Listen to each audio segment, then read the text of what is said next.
Welcome everyone.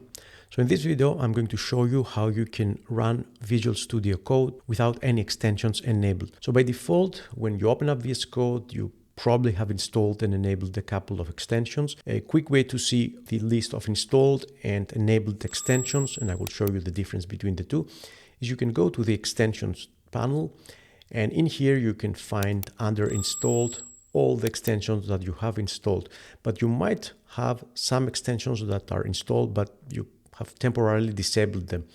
If you type add installed in this panel, you will just see a filtered version of the installed extensions.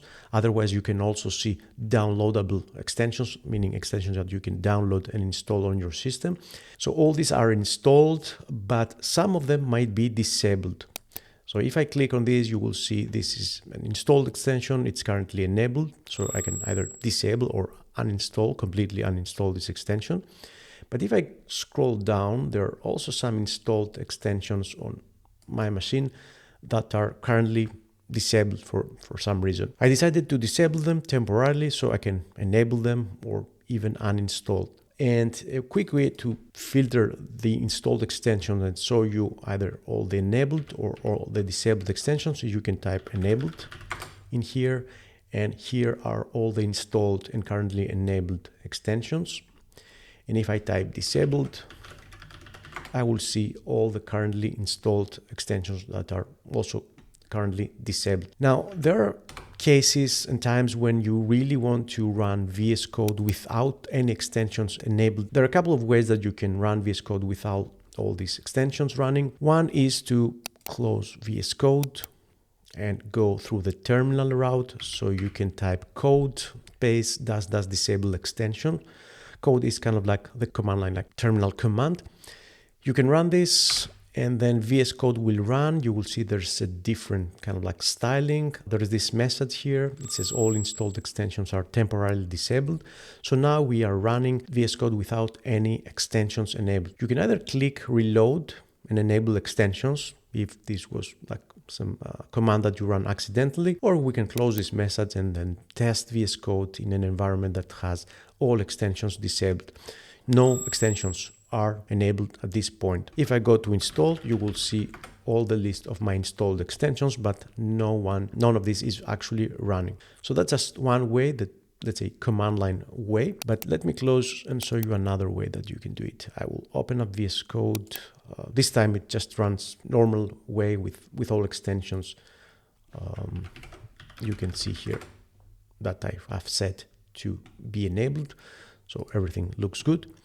And if I want to relaunch VS Code without any extensions, I can open up the command palette. So I can go to View and Command Palette, or I can run the shortcut. I can type extensions, and then you will see this option, Reload with extensions disabled. So you can click that. And now after a few seconds, you will see VS Code runs with all installed extensions temporarily disabled. You can see here in the filtered list, nothing is running. So I can test my code, I can test VS Code, I can run it without any extensions. And then of course I can close and relaunch in its normal mode with all the extensions that I have selected to be enabled to actually run on my machine. Now, why would you disable the extensions on your VS Code?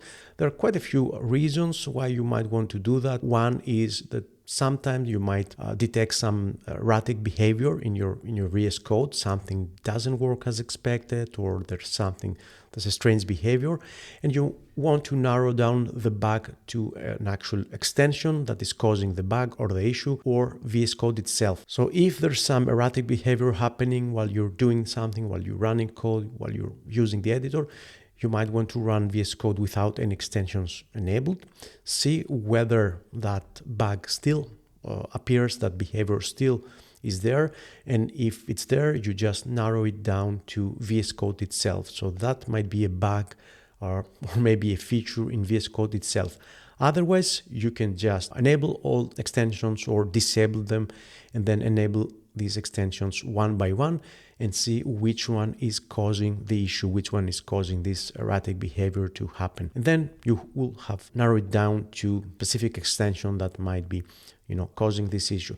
There are other reasons as well, like safety reasons, or maybe testing some extensions or comparing different extensions. So I hope this video was helpful. Please like, subscribe, and leave a comment, and hopefully see you in the next video.